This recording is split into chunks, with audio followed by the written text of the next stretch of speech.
I've spoken to a lot of teachers recently about distance learning, and pretty much all of them say the same thing. When you're doing things through Zoom or Google Meets and all that kind of stuff, some subjects are easier to teach than others. Things like literacy, it's reasonably straightforward, but then there's other things like physical education, PE, that is much, much trickier.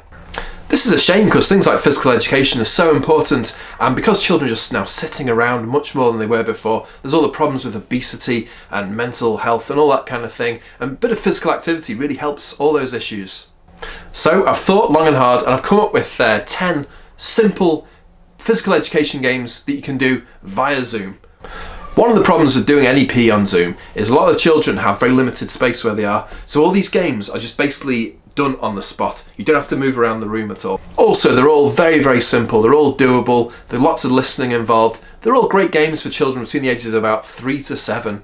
Also, they're all quite quick, so you can just throw them into your other things. Say if you're doing like a phonics lesson or something, you could do 2 or 3 minutes of some kind of physical activity. That really gets them, excited, interested, gets the blood pumping, all that kind of stuff. So let's get stuck into it. The 10 ultimate physical education Zoom games. Here we go. Okay, game number 1. This is the only one you actually need any kind of resource for.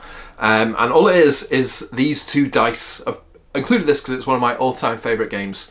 All I did, I got 2 wooden building blocks basically, and I've drawn a few pictures on them. So it doesn't take very long at all. One's just a normal dice, and you probably have one of these anyway, just some kind of dice. This is the actions dice as well. It's got different actions on it. It's got things like standing on your tiptoes, going shh, doing star jumps, doing hops, and all this kind of stuff. Basically, the idea of this game, very, very simple, is the teacher rolls both dice and you see what you get. So for example, I've got 6 star jumps. So everyone at home, they stand up and they just do 6 star jumps. Then you roll the dice again, see what else you can get. I've got 5 hops, for example. 5 hops, so they all hop. If you're working with older children, you could maybe do higher numbers. It could be a dice to 30 or something, or you could add 2 numbers and find the the total, and then do that number of actions. Lots of different ways of doing it. Just a fun one for getting them up and doing stuff. Next game is a great on-the-spot counting game. Get all the children to stand up, and you put some kind of funky music on of some description, and you're going to do some kind of move, some kind of dancing to the music, but count at the same time. If you do it with young ones, just count from 1, 2, 3, all that kind of stuff. But with the old ones, you could do it more complicated. It could be counting in 5s, or counting in 6s, or counting in 10s, and all that kind of stuff. Here you go, so I've got some music on now. Just pick some kind of simple dance move, something like this kind of stuff. I'm just going to count. I'm just going to count in 10s to show you, a bit like 10, 20, 30, 40, 50, 60. You get the idea of that. You count backwards, you count in different ways, all sorts of stuff you can do. Get the children to show you their favourite dance moves, and that really brings a bit of ownership and excitement and fun into the game as well. Next is the bean game. This is like a classic PE game that's great for virtual learning and doing it on Zoom and all that kind of stuff. The children just stand in a space, and what you do, you say the names of different beans, and every bean you say has a different move associated with it that the children do. For example, there is sprouting bean, which is basically the children reach up as high as they can and kind of circle around on their tiptoes. There's jelly bean, which is basically, imagine you're all gone like a jelly. Chili bean, which is as cold as you can. That kind of stuff. There's also baked bean, which is sit down. Beans on toast, which is lie down. And all that kind of stuff. If you have more space, there's things like runner bean, which is run around, but it's not really very practical at home. So just stick to the ones where they're on the spot and just mix up the different instructions. It's quite fun to do them really fast. You go a bit like baked bean, beans on toast, baked bean, beans on toast. So they're going from sitting to lying down, sitting, lying down. They find it hilarious, and it's just great for listening and a great fun game. Next one is action stories. This does take a little bit of imagination, just to warn you, but you basically, as the adult, you just make up some kind of story and the children are going to act it out. It might be something like, one day Jack went up the beanstalk, and they're going to sort of practice going up the beanstalk. At the top he saw a giant stamping.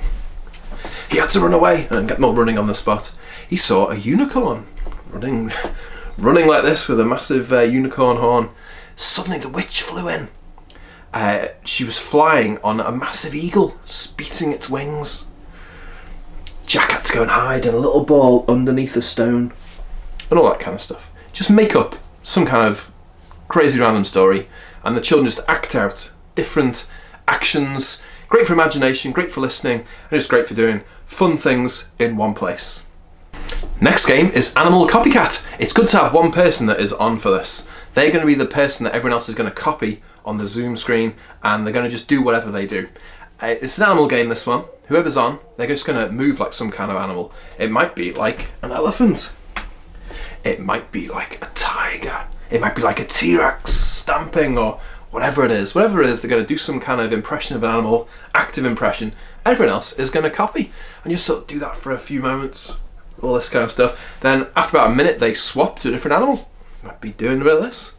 And everyone just copies. It's just a copying game, good for looking, good for a bit of simple exercise on the spot, and lots of skills involved.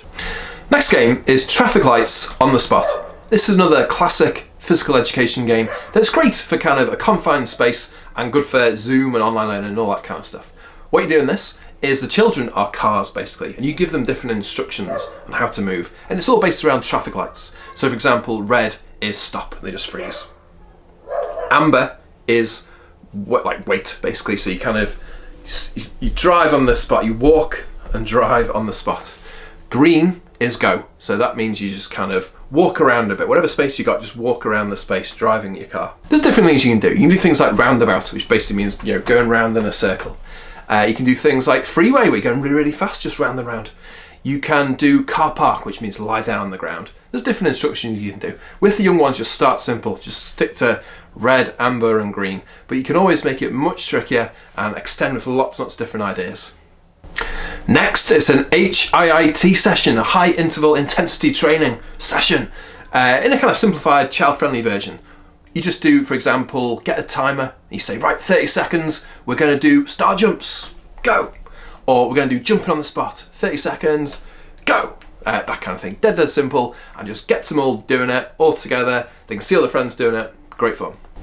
Next one is an absolute classic. It's Simon Says. You probably, I'm sure, know how to do this one, but it's great for, again, Zoom learning and doing things on the spot. And you just say things like, Simon says, put your arms in the air. Simon says, pat your shoulders, all that kind of stuff. And of course, if you don't say Simon Says, they don't do it. So that's the idea. And you're trying to trick them if you say, you know, pat your shoulders, and if they pat, it's all gone wrong. So yeah, simple game, but great one for Zoom learning. Next game is Animal Freeze. This is a bit like musical statues with a bit of music thrown in, but also an element of animals thrown into the mix as well. What you do in this, you put some kind of music on, and the children at home, they're all going to start dancing around on the spot, doing all their best kind of funky moves. Then, whenever the music stops, they freeze. But when the music stops, you say, as the adult, you say the name of an animal. You might say, for example, tiger. And all the children are going to try and freeze like a tiger. That kind of thing. Or you might say monkey, and they're going to freeze, you know, the best sort of monkey face and monkey arms. That's basically it. You just keep playing music, keep on freezing, and freezing all your funny, different animal postures. Next game is another absolute classic. The Captain's Coming is called this one. The idea of this, you imagine you're on a pirate ship. All the children are on the pirate ship, and there's different instructions that you say, and they just do different movements depending on what the instruction is. It's stuff like, mind the seagulls. You can't do a bit of this as the seagulls are attacking. Scrub the decks. You just get your pretend brush and scrub the decks. Climb the ladder.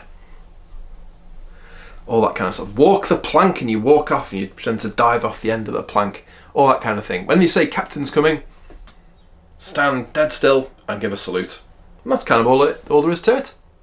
Physical education at home is never going to be quite the same as in a preschool or a school, but we can only do the best we can do. And just doing games in a sort of confined space is a great way of getting children active, keeping them healthy, and just having fun with their friends. If you enjoyed this video, please do like it, and please do subscribe to the channel. Subscribe and hit the bell. I do loads of free content like this every week. Lots of top tips for teachers, parents, anyone working with children between the ages of about 3 to 7. Okay, thanks for watching, and I'll see you next time.